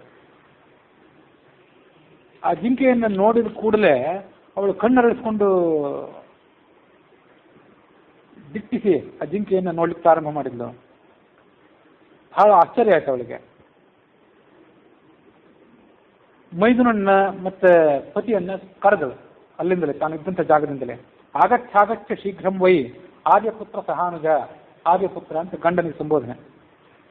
ಸಹಾನುಜ ತಮ್ಮನ ಜೊತೆಗೆ, ನಿನ್ನ ತಮ್ಮನನ್ನು ಕರ್ಕೊಂಡೇ ಬೇಗ ಬಾ ಅಂತ ಹೇಳಿದ್ವಿ. ಆಕೆ ಹಾಗೆ ಹೇಳ್ತಾನೆ ಆ ಜಿಂಕೆಯನ್ನು ದಿಟ್ಟಿಸಿ ನೋಡ್ತಾ ಇದ್ಲು. ಆ ರಾಮ ಲಕ್ಷ್ಮಣರಿಬ್ಬರು ಅಲ್ಲೇ ಇದ್ರು ಆಶ್ರಮದಲ್ಲಿ. ಅವರು ಹೊರಗೆ ಬಂದರು. ಅವರು ಸುತ್ತಮುತ್ತಲು ನೋಡಿದ್ರು. ಆ ಜಿಂಕೆ ಅವರ ಕಣ್ಣಿಗೆ ಬಿತ್ತು. ಆಗ ಲಕ್ಷ್ಮಣ ರಾಮನಿಗೆ ಹೇಳಿದ, ಇದು ಮಾರೀಚ ರಾಕ್ಷಸನೇ ಆಗಿರಬೇಕು. ಅನೇಕ ಬಾರಿ ಅವನನ್ನು ನಾವು ಎದುರಿಸಿದ್ದೇವೆ ಈ ಆಶ್ರಮದ ಪರಿಸರದಲ್ಲಿ. ಅವನೇ ಈ ಜಿಂಕೆ ರೂಪವನ್ನು ತಾಳಿ ಇಲ್ಲಿ ಬಂದಿದ್ದಾನೆ ಅಂತ ಕಾಣಿಸ್ತದೆ. ಅನೇಕ ರಾಜರನ್ನ ಬೇಟೆಯಾಡಿ ಬಂದಂಥ ರಾಜರನ್ನೆಲ್ಲ ಇಂಥ ಕಪಟ ರೂಪವನ್ನು ತಾಳಿ ಆತ ಹಿಂದೆ ಕೊಂದು ಹಾಕಿದ್ದಾನೆ. ಅದೆಲ್ಲ ನಮ್ಗೆ ಗೊತ್ತಿದೆ. ಈ ಮಾಯಾವಿದ್ಯೆ ಇದೊಂದು ಅಪೂರ್ವವಾದಂಥ ಸೌಂದರ್ಯ ಇದೆ, ವಿಚಿತ್ರವಾದಂಥ ಭ್ರಾಮಕವಾದಂಥ ಸೌಂದರ್ಯ ಇದು. ಇದೆಲ್ಲ ಸಾಮಾನ್ಯ ಪ್ರಾಣಿಗಳಿಗೆ ಬರಲಾರದು. ಹಾಗಾಗಿ ಇದು ಮಾರೀಚನ ಕೃತ್ಯವೇ ಆಗಿರಬೇಕು ಅಂತ ಆತ ಲಕ್ಷ್ಮಣ ಹೇಳ್ತಿದ್ದಾನೆ. ಸೀತೆ ಆ ಲಕ್ಷ್ಮಣನ ಮಾತನ್ನು ಮಧ್ಯದಲ್ಲಿ ತುಂಡರಿಸಿದ್ಲು. ಗಂಡನಿಗೆ ಹೇಳಿದ್ಲು, ಜಿಂಕೆ ಬಹಳ ಸುಂದರವಾಗಿದೆ, ನನ್ನ ಮನಸ್ಸನ್ನು ಇದು ಸೆರೆ ಹಿಡಿದಿದೆ, ತೆಗೆದುಕೊಂಡು ಬಾ, ನಮಗೆ ಆಟ ಆಡ್ಕೊಂಡಿರ್ಲಿಕ್ಕೆ, ಅಂದರೆ ನಮ್ಮ ಆಶ್ರಮದಲ್ಲಿ ಇದನ್ನು ಸಾಕಿಕೊಂಡಿರ್ಲಿಕ್ಕೆ ಇದರಿಂದ ಬಹಳ ಅನುಕೂಲ ಇದೆ. ಆಶ್ರಮದಲ್ಲಿ ಸುತ್ತಮುತ್ತಲು ಗುಂಪು ಗುಂಪಾಗಿ ಬೇರೆ ಬೇರೆ ಪ್ರಾಣಿಗಳೆಲ್ಲ ಸಂಚಾರ ಮಾಡ್ತಿರ್ತಾವೆ. ಹೌದು, ಬಿಳಿ ಬಾಲದ ಚಮರಿ ಮೃಗಗಳು, ಕಪ್ಪು ಬಾಲದ ಶ್ರಮರ ಮೃಗ ಅಂತ ಇದೊಂದು ಚಮರಿ ಮೃಗ ಅಂತ ಕೇಳಿದ್ವಿ. ಇದೊಂದು ಶ್ರಮರ ಮೃಗ, ಕರಡಿಗಳು, ಜಿಂಕೆಗಳು, ಕಪಿಗಳು, ಕಿನ್ನರ ಮೃಗಗಳು. ಕಿನ್ನರ ಮೃಗ ಅಂದರೆ ಮನುಷ್ಯನ ಮುಖ ಮತ್ತು ಕುದುರೆ ಮೈ ಅಂತ ಒಂದು ಪ್ರಾಣಿ ಅಂತೆ. ಆ ಥರ, ಅಥವಾ ಟಿಪ್ಪಣಿಯಲ್ಲಿ ಎರಡೂ ಬರೀತಾರೆ, ಮನುಷ್ಯನ ಮುಖ ಅಥವಾ ಕುದುರೆ ಮೈ ಉಳ್ಳದ್ದು, ಅಥವಾ ಕುದುರೆಯ ಮುಖ ಅಥವಾ ಮನುಷ್ಯನ ಮೈ ಉಳ್ಳಂಥ ಒಂದು ಪ್ರಾಣಿ ಕಿನ್ನರರು ಅಂತ ಅವರೆಲ್ಲ ಹಾಗಿದ್ದು. ಅವರೆಲ್ಲ ಓಡಾಡ್ತಾನೆ ಇರ್ತಾರೆ. ಆದರೆ ಆ ಯಾವ ಪ್ರಾಣಿಗಳಲ್ಲೂ ಇಂಥ ಒಂದು ಚಿತ್ತಾಕರ್ಷಕವಾದ ಸೌಂದರ್ಯ ನನಗೆ ಕಾಣ್ತೇ ಇಲ್ಲ. ಹಲವಾರು ಬಣ್ಣಗಳಿರುತ್ತೆ, ಎಂಥ ರೂಪು, ಎಂಥ ಸೌಂದರ್ಯ, ಅದರ ದನಿ ಎಂಥದ್ದು, ಇಂಪೆಂಥದ್ದು. ನನ್ನ ಮನಸ್ಸು ಇದರಿಂದ ಸೂರೆಗೊಂಡಿದೆ. ಜೀವಂತವಾಗಿ ನಮಗೆ ಈ ಜಿಂಕೆ ಕೈ ಸಿಕ್ಕರೆ ಇದೊಂದು ದೊಡ್ಡ ಅದ್ಭುತವೇ ಆಗಿತ್ತು. ನಾವು ವನವಾಸ ಮುಗಿಸಿ ರಾಜಧಾನಿ ಹೊರಟೋದ್ಮೇಲೆ ನಮ್ಮ ಅಂತಃಪುರದಲ್ಲಿ ನಾವು ಇದನ್ನು ಸಾಕೊಂಡಿರಬಹುದು. ನಿನಗೆ, ಭರತ ಲಕ್ಷ್ಮಣರಿಗೆ, ಶತ್ರುಘ್ನನಿಗೆ, ಕೌಸಲ್ಯ ಕೈಕೇಯಿ ಸುಮಿತ್ರೆಯರಿಗೆ ಇದೊಂದು ದೊಡ್ಡ ಸೋಜಿಗದ ಸಂಗತಿ ಆಗಿತ್ತು. ಅಥವಾ ಜೀವಂತವಾಗಿ ನನಗೆ ಸಿಗದೇ ಇದ್ರೂ ಕೂಡ ಇದರ ಚರ್ಮ ನನಗೆ ಅತ್ಯಂತ ಪ್ರಿಯಕರ ಆಗ್ತದೆ. ಹುಲ್ಲಿನ ಮೇಲೆ ಕೂತ್ಕೊಂಡಾಗ ಎಂಥ ಮಧುರ ಅನುಭೂತಿ ಆಗ್ತದಲ್ಲ ಮನುಷ್ಯನಿಗೆ, ಹಾಗೆ ಈ ಜಿಂಕೆ ಚರ್ಮದ ಮೇಲೆ ಕೂತ್ಕೊಂಡ್ರೆ ಅದು ಇನ್ನೂ ಅದ್ಭುತವಾದಂಥ ಅನುಭವ ಆಗಿತ್ತು. ನಿನ್ನ ಜೊತೆಗೆ ನಾನು ಅದರ ಮೇಲೆ ಕೂತ್ಕೊಳ್ಬೇಕು ಅಂತ ಅಪೇಕ್ಷೆ ಪಡ್ತೇನೆ ಅಂದ್ರೆ ಅವಳು. ಕಾಮವೃತ್ತಮಿದಂ ರೌದ್ರಂ ಸ್ತ್ರೀಣಾಂ ಅಸದೃಶಂ ಮತಂ ವಪುಷಾ ತ್ವಸ್ಯ ಸತ್ವಸ್ಯ ವಿಸ್ಮಯೋ ಜನಿತೋ ಮಮ. ಅವಳಿಗೆ ಏನೋ ಗೊತ್ತಿತ್ತೋ ಏನೋ ಅಥವಾ ಹಾಗೆ ಅವಳು ಮಾತಾಡಿದ್ಲು. ನನ್ನ ಕಾಮನೆ ಇದು ಭಯಂಕರವಾದ ಕಾಮನೆ ಇದು, ರೌದ್ರಂ ಅಂದ್ರು ತಾನೇ. ಇಂಥ ಕಾಮನೆ ಸಾಧ್ವಿಯರಿಗೆ ಅಷ್ಟೇನು ಹೊಂದುವಂಥದ್ದಲ್ಲ ಇದು. ಆದರೆ ನನಗೆ ಈ ಪ್ರಾಣಿಯ ಶರೀರದ ಕಾಂತಿಯಿಂದ ಬಹಳ ವಿಸ್ಮಯ ಆಗಿಬಿಟ್ಟಿದೆ. ಅದಕ್ಕಾಗಿ ನನ್ನ ಮನಸ್ಸು ಹೀಗೆ ಬಯಸ್ತಿದೆ. ಆ ರಾಮನಿಗೂ ಕೂಡ ಅದನ್ನು ನೋಡಿ ಬಹಳ ಆಶ್ಚರ್ಯ ಆಯಿತು. ಬಾಲ ಸೂರ್ಯನ ಬಣ್ಣ, ಎಳೆಯ ಸೂರ್ಯನಂತೆ ಬಣ್ಣ ಇತ್ತು ಅದಕ್ಕೆ. ಅದು ನೋಡಿ ರಾಮನಿಗೂ ಬಹಳ ಆಶ್ಚರ್ಯ ಆಯಿತು. ಆ ಮೃಗವನ್ನು ಅವನು ತಾನೂ ಕೂಡ ನೋಡಿದ, ಸೀತೆಯಿಂದಲೂ ಕೂಡ ಪ್ರಚೋದಿತನಾಗಿದ್ದ. ಅವನಿಗೂ ಕೂಡ ಅದನ್ನು ಹಿಡಿದು ತರಬೇಕು ಅಂತ ಅಪೇಕ್ಷೆ ಬಂದಿತ್ತು ರಾಮನಿಗೂ ಕೂಡ. ಸಂಸ್ಕೃತದಲ್ಲಿ ಒಂದು ಸುಭಾಷಿತ, ಅದು ಬೇರೆ ಸಾಹಿತ್ಯದಲ್ಲಿ ಬಂದು, ಅಸಂಭವಂ ಹೇಮ ಮೃಗಸ್ಯ ಜನ್ಮ ತಥಾಪಿ ರಾಮೋ ಲುಲುಭೇ ಮೃಗಾಯ ಪ್ರಾಯಃ ಸಮಾಪನ್ನ ವಿಪತ್ತಿ ಕಾಲೇ ಧಿಯೋಪಿ ಪುಂಸಾಂ ಮಲಿನೀ ಭವಂತಿ. ಹೇಮ ಮೃಗ, ಬಂಗಾರದ ಜಿಂಕೆಯಲ್ಲೂ ಇರೋದು ಈ ಜಗತ್ತಿನಲ್ಲಿ ಸಾಧ್ಯವೇ ಇಲ್ಲ, ಅದು ಅಸಂಭಾವಿತವಾದ ಸಂಗತಿ. ಆದರೂ ರಾಮನಂಥ ರಾಮ ಅವನು ಅದನ್ನು ತರಬೇಕು ಅಂತ ಅಪೇಕ್ಷೆ ಪಟ್ಬಿಟ್ಟ, ಮೋಹ ಹೊಂದ್ಬಿಟ್ಟ. ಯಾಕಂದ್ರೆ ಸಮಾಪನ್ನ ವಿಪತ್ತಿ ಕಾಲ, ಆಪತ್ತು ಬಂದಾಗ ದೈವಯೋಗದಿಂದ ಎಂತೆಂಥ ಪ್ರಾಜ್ಞರಾದವರಿಗೂ ಕೂಡ ಬುದ್ಧಿ ಚಿರಿಸಿ ಹೋಗೋದಿದೆ ಅಂತ ಸುಭಾಷಿತ ಹೇಳಿ. ರಾಮನಿಗೆ ಹಾಗೆ ಅಪೇಕ್ಷೆ ಆಯಿತು. ಅವನು ಸ್ವಯಂ ಭಗವಂತನೇ ಆಗಿದ್ದ. ಆ ವಿಡಂಬನೆಯನ್ನು ಆತ ಮಾಡಿದ ಅಂತ ನಾವು ಅದನ್ನೆಲ್ಲ ಗಮನಿಸಬೇಕು. ಇಲ್ಲಿ ಆನಂದ ರಾಮಾಯಣದ ಮಾತೇನು? ಭೂತ್ವ ಹೇಮಮಯ ಚಿತ್ರ ಮೋಹಯಾಮಾಸ ಜಾನಕಿ ಸಾ ಛಾಯಾ ತಾಮಸಿ. ಇದು ವಾಲ್ಮೀಕಿ ರಾಮಾಯಣದಲ್ಲಿ ಮಾತು ಬಂದಿಲ್ಲ. ಸೀತೆ ತಾನಾಗಿಯೇ ಲಕ್ಷ್ಮೀ ಸ್ವರೂಪರಾದ ಸೀತೆನೇ ಜಿಂಕೆಯನ್ನು ಅಪೇಕ್ಷೆ ಪಟ್ಟಲು. ರಾಮ ಪತ್ನಿಯಿಂದ ಪ್ರಚೋದಿತನಾಗಿ ತರಬೇಕು ಅಂತ ಸರ್ಕಾಂತ. ಆನಂದ ರಾಮಾಯಣದಲ್ಲಿ ಮಾತೇನಿದೆ ಅಂದರೆ, ಈ ಸಾರಕಾಂಡದಲ್ಲಿ ಖರದೂಷಣ ತ್ರಿಶಿರರ ಹತ್ಯೆ ಆದ ಬಳಿಕ ಇನ್ನು ಮುಂದಿನ ಘಟನೆಗಿಂತ ಮೊದಲು ರಾಮ ಸೀತೆಗೆ ಈ ಮುಂದಿನಂತೆ ಮಾತು ಹೇಳಿದೆ ಅಂತ ಮುಂದೊಮ್ಮೆ ಹೇಳಿದ್ದೆ, ಮತ್ತೊಮ್ಮೆ ನೆನಪು ಮಾಡ್ಕೊಳ್ಬೇಕಂತೆ. ಸೀತೆ, ನೀನು 3 ರೂಪಗಳನ್ನು ತಾಳು. ತ್ರಿವಿಧ ಭೂತ್ವ ರಜೋ ರೂಪ ಹೊಸ ಅನಲೆ, ರಾಜಸ್ವರೂಪದಿಂದ ಬೆಂಕಿಯಲ್ಲಿ ವಾಸ ಮಾಡುವ, ಸಪ್ತರೂಪದಿಂದ ವಾಮಾಂಗೆ ನನ್ನ ಶರೀರದ ಅರ್ಧ ಭಾಗದಲ್ಲಿ ವಾಸ ಮಾಡು. ಆಮೇಲೆ ವಸತ್ಛಾಯ ತಮೋಮಯಿ ಪಂಚವಟ್ಯಾಂ, ತಮೋಮಯವಾದಂಥ ರೂಪದಿಂದ, ಛಾಯಾ ರೂಪದಿಂದ ಪಂಚವಟಿ ಪ್ರದೇಶದಲ್ಲಿ ರಾವಣನಿಗೆ ಮರುಳು ಮಾಡೋದಕ್ಕೋಸ್ಕರ ಇಲ್ಲಿ ವಾಸ ಮಾಡು ಅಂತ ಹೇಳಿದ. ಅದನ್ನ ಈ ವಾಲ್ಮೀಕಿ ರಾಮಾಯಣದಲ್ಲಿ ಆ ಮಾತು ಬಂದಿಲ್ಲ ಆದ್ದರಿಂದ ಬಹುತೇಕರೆಲ್ಲ ಮೊನ್ನೆ ಹೇಳಿದ್ದೆ ಅದನ್ನು. ಇದು ಛಾಯಾ ಸೀತಾ ಅನ್ನೋ ವಿಕಲ್ಪನೆ, ಇದು ಆಚಾರ್ಯ ವಿಕಲ್ಪನೆ, ಎಷ್ಟೋ ಜನ ಮಾತಾಡ್ತಾರೆ. ಆದರೆ ಈ ಆನಂದ ರಾಮಾಯಣದಲ್ಲಿ ಮತ್ತು ಕೆಲವು ರಾಮಾಯಣಗಳಲ್ಲಿ, ಇನ್ನೂ ಎಷ್ಟೋ ಪುರಾಣಗಳಲ್ಲಿ ಹೀಗೆಲ್ಲ ಕಡೆ ವರ್ಣನೆ ಬರೋದನ್ನು ನಾವು ಗಮನಿಸ್ತೇವೆ. ಅದನ್ನು ಆನಂದ ರಾಮಾಯಣಕ್ಕೆ ಮತ್ತು ವಾಲ್ಮೀಕಿ ರಾಮಾಯಣಕ್ಕೆ ವ್ಯತ್ಯಾಸ ಏನು ಮತ್ತು ತಾತ್ಪರ್ಯ ಆ ಜಿಂಕೆಯನ್ನು ನೋಡಿ ಮೋಹ ಹೊಂದಿದವಳು ನಿಜವಾದ ಸೀತೆ, ಅಂದರೆ ಅದು ತಂದುಕೊಡು ಅಂತ ಹೇಳಿದವಳು ಸೀತೆ. ಆಮೇಲೆ ರಾವಣ ಅಪಹಾರ ಮಾಡ್ಕೊಂಡು ಹೋಗಿದ್ದು ಸೀತೆಯ ಆಕೃತಿಯನ್ನು ಅಂತ ಹೇಳ್ತದೆ ತಾತ್ಪರ್ಯನೇ. ಯಾಕಂತಂದ್ರೆ ಅವಳು ವಿಶ್ವಾಮಿತ್ರನ, ಅವಳು ಸಾಕ್ಷಾತ್ ಲಕ್ಷ್ಮೀ ಸ್ವರೂಪಳಾದವಳು ತನ್ನ ಕಡೆಗಣ್ಣ ನೋಟದಿಂದಲೇ ಹರ, ಬ್ರಹ್ಮ, ಇಂದ್ರ ಮೊದಲಾದಂಥ ದೇವತೆಗಳನ್ನ ಸ್ಥಾನ ಪಲ್ಲಟಗೊಳಿಸಬಲ್ಲಂಥವಳು, ಅಂಥ ಶಕ್ತಿ ಇದ್ದವಳು ಅವಳು. ಕ್ವ ಅಜ್ಞಾನ ಮಾಪದಪಿ ಮಂದ ಕಟಾಕ್ಷ ಮಾತ್ರಾತ್ ಸ್ವರ್ಗ ಸ್ಥಿತಿ ಪ್ರಳಯ ಸಂಸ್ಕೃತಿ ಮೋಕ್ಷ ಹೇತೋಹೋ. ತನ್ನ ಹುಬ್ಬಿನ ಸ್ವಲ್ಪವೇ ಕೊಂಕಿನಿಂದ ದೇವಾನುದೇವತೆಗಳನ್ನ, ದೊಡ್ಡ ದೊಡ್ಡ ಸ್ಥಾನ ಮಾನ ಸಂಪನ್ನದಾದವರನ್ನ ಅವಳು ಮೇಲಕ್ಕೆ ಏರಿಸಬಲ್ಲಳು, ಕೀಳಿಸಬಲ್ಲಳು, ಅಂಥ ಶಕ್ತಿ ಇದ್ದವಳು ಅವಳು.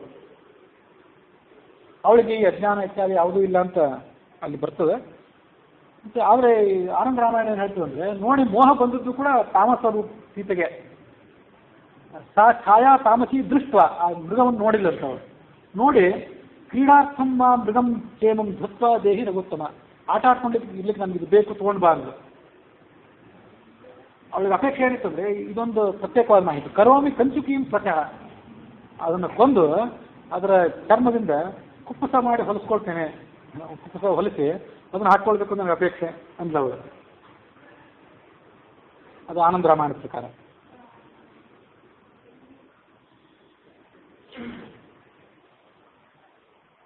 ಲಕ್ಷ್ಮಣನಿಗೆ ಅವನು ಹೇಳಿದ, ಸೀತೆಯ ಆಸೆಯನ್ನು ನೀನು ಸ್ವಲ್ಪ ಗಮನಿಸಿ ನೋಡು ಲಕ್ಷ್ಮಣ ಅಂತ ಹೇಳಿದ. ಇಂಥ ಜಿಂಕಿ ಎಲ್ಲೂ ಕೂಡ ಇರ್ಲಿಕ್ಕೆ ಸಾಧ್ಯವಿಲ್ಲ. ಕುಬೇರನ ಚೈತ್ರರಥ ವನದಲ್ಲಿ, ನಂದನವನದಲ್ಲಿ ಎಲ್ಲೂ ಇದು ಇರೋದಿಲ್ಲ. ಅಷ್ಟು ಅದ್ಭುತವಾದಂಥ ಜಿಂಕೆ ಇದಾಗಿದೆ. ಅದರ ನಾಲಿಗೆ ಅಗ್ನಿಯ ಜ್ವಾಲೆಯಂತೆ ಪ್ರಕಾಶಮಾನ ಆಗಿದೆ. ಅರಣ್ಯದಲ್ಲಿ ರಾಜರಾದವರು ನಾನಾ ಥರದ ಪ್ರಾಣಿಗಳನ್ನು ಮಾಂಸಕ್ಕಾಗಿ, ಚರ್ಮಕ್ಕಾಗಿ, ವಿನೋದಕ್ಕಾಗಿ ಕೊಲ್ಲೋದಿದೆ. ಇಂಥ ಅದ್ಭುತವಾದ ಅಪರೂಪದ ಸಂಪತ್ತು, ಅಪರೂಪದ ಐಶ್ವರ್ಯ, ಅದನ್ನು ರಾಜರು ಮೇಲಿದ ಮೇಲೆ ಹುಡುಕಾಡ್ತಿರ್ತಾರೆ. ಸಿಕ್ಕರೆ ತೊಗೊಂಡು ಹೋಗ್ಬೇಕು ಅಂತ ಅಪೇಕ್ಷೆ ಪಡ್ತಿರ್ತಾರೆ. ಹಾಗಾಗಿ ನಾವು ಕೂಡ ಅದನ್ನು ತೆಗೆದುಕೊಂಡು ಹೋಗಬೇಕು. ತತ್ತಾರಮಖಿಲಂ ನೃಣಾಂ ಧನಂ ನಿಚಯ ವರ್ಧನಂ ಮನಸಾ ಚಿಂತಿತಂ ಸರ್ವಂ ಯಥಾಶಕ್ತಸ್ಯ ಲಕ್ಷ್ಮಣ. ರಾಜರು ಅಪೇಕ್ಷೆ ಪಟ್ಟು ಕೂಡಲೇ ಇಂಥ ಒಂದು ವಸ್ತು ನಮ್ಮದಾಗಬೇಕು, ಅದನ್ನು ನಾವು ವಶಪಡಿಸ್ಕೋಬೇಕು ಅಂತ ಅಪೇಕ್ಷೆ ಪಟ್ಟು ಕೂಡಲೇ ಅದು ಅವರ ಪ್ರಯತ್ನದ ಫಲವಾಗಿ ಅವರ ಬೊಕ್ಕಸಕ್ಕೆ ಸೇರಬೇಕು. ರಾಜರು ರತ್ನಗ್ರಾಹಿಣ, ಯಾವುದೇ ಸುಂದರವಾದಂಥ ವಸ್ತು ಸಿಕ್ಕರೂ ಅದು ಅವರ ಬೊಕ್ಕಸಿಗೆ ಇರಬೇಕು ಅಂತ ಒಂದು ನಿಯಮ. ಹಾಗೆ ನಾವು ಕೂಡ ರಾಜರು ಇದನ್ನು ತೆಗೆದುಕೊಂಡು ಹೋಗೋಣ ಅಂತ ರಾಮ ಲಕ್ಷ್ಮಣನಿಗೆ ಹೇಳಿದೆ. ಅದಕ್ಕೊಂದು ಹೋಲಿಕೆ ಅದೇನೆಂದರೆ, ಶುಕ್ರನಿಗೆ ಆತ ಮನಸ್ಸಿನಲ್ಲಿ ಆಲೋಚನೆ ಮಾಡಿದ ಕೂಡಲೇ ಕುಬೇರನ ಸಕಲ ಐಶ್ವರ್ಯವೂ ಕೂಡ ಆತನ ಬಳಿಗೆ ಬಂತಂತೆ. ವ್ಯಾಖ್ಯಾನದಲ್ಲಿ ಅದನ್ನು ಬೇರೆ ಬೇರೆ ಥರ ವ್ಯಾಖ್ಯಾನ ಮಾಡ್ತಾರೆ. ಮಹಾಮುನಿಯಾದಂಥ ಶುಕ್ರ ಅವನು ಯೋಗ ಸಿದ್ಧನಾದವನು, ಯೋಗೇಶ್ವರನಾದವನು. ಹಾಗಾಗಿ ಯೋಗದ ಮೂಲಕವಾಗಿ ಕುಬೇರನ ಶರೀರವನ್ನು ಪ್ರವೇಶ ಮಾಡಿದನು. ಕುಬೇರನ ಶರೀರವನ್ನು ಪ್ರವೇಶ ಮಾಡಿ ಅದರ ಒಳಗಿಂದಲೇ ಆ ಧನಾಧಿಪತಿ ಆದಂಥ, ನಿಧಿಗಳಿಗೆ ಅಧಿಪತಿ ಆದಂಥ ಕುಬೇರನನ್ನು ಪ್ರತಿಬಂಧನೆ ಮಾಡಿ ಅವನ ಎಲ್ಲ ಐಶ್ವರ್ಯನ ಅಪಹಾರ ಮಾಡಿದ ಅಂತ ಬರ್ತದೆ. ಹಾಗಾಗಿ ಶುಕ್ರ ಅಪಾರ ಸಂಪತ್ತಿನ, ಅಪಾರ ಪ್ರಮಾಣದ ಸಂಪತ್ತಿಗೆ ಒಡೆಯನಾಗಿದ್ದ ಅಂತ ಒಂದು ಕಡೆ ನಾವು ಅದನ್ನು ಶ್ರವಣ ಮಾಡ್ತೀವಿ. ಇದು ಮಹಾಭಾರತದ ಶಾಂತಿ ಪರ್ವದಲ್ಲಿ ಬರುವಂಥ ಮಾತು. ತಸ್ಯ ಆತ್ಮಾನಂ ಅಥಾವಿಶ್ಯ ಯೋಗಸಿದ್ಧೋ ಮಹಾಮುನಿ ರುದ್ಧ್ವಾ ಧನಪತಿಂ ದೇವಂ ಯೋಗೇನ ಕೃತವಾನ್ ವಸು. ಅವನ ಸಂಪತ್ತನ್ನೆಲ್ಲ ಅಪಹಾರ ಮಾಡಿಬಿಟ್ಟ. ಹಾಗೆ ಶುಕ್ರ ಕುಬೇರನನ್ನು ಪ್ರತಿಬಂಧಿಸಿ ಅವನ ಸಂಪತ್ತಿನ ಹೇಗೆ ಅಪಹಾರ ಮಾಡಿದ್ನೋ ಹಾಗೆ ಜಗತ್ತಿನ ಅಪೂರ್ವ ವಸ್ತುಗಳೆಲ್ಲ ರಾಜನಿಗೆ ಸೇರಬೇಕಾಗಿತ್ತು. ರಾಜರು ಹಾಗೆ ಪ್ರಯತ್ನ ಮಾಡ್ತಾರೆ. ಅರ್ಥಿ ಅಂದ್ರೆ ಏನು?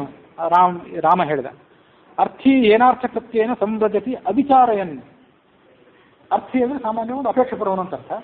ರಾಮ ಹೇಳಿದ್ದೇನೆಂದ್ರೆ, ಏನಾದರೂ ಒಂದು ವಸ್ತು ಬೇಕಾದ ಕೂಡಲೇ ಹೆಚ್ಚು ಅದ್ರ ಬಗ್ಗೆ ಸಾಧಕವಾದ ಆಲೋಚನೆ ಮಾಡದೆ ಮುನ್ನುಗ್ತಾನಲ್ಲ, ಅವನು ಅರ್ಥಿ ಅಂತ ಅನಿಸ್ಕೋತಾನೆ. ಸಮರ್ಥಂ ಅರ್ಥಶಾಸ್ತ್ರಜ್ಞ, ಶಬ್ದ ಅರ್ಥಗಳ ಪಂಡಿತರಾದವರು ಇದೇ ಅರ್ಥವನ್ನು ಅರ್ಥಿಯನ್ನು ಶಬ್ದಕ್ಕೆ ವಿವರಣೆ ಮಾಡ್ತಾರೆ.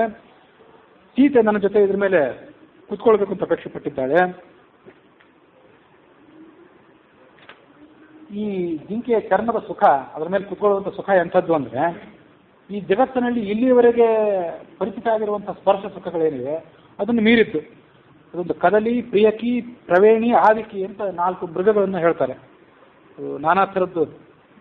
ಕದಲಿ ಅಂತ ಒಂದು ಬಾಳೆ, ಒಂದು ರೀತಿ ಪ್ರಾಣಿ, ಬಾಳೆ ಗಿಡದ ಪಟ್ಟಿ ಇರ್ತದಲ್ಲ ಅದರಂತೆ ಅದರ ಮೈ ಬಹಳ ನುಣುತಾಗಿರ್ತದೆ.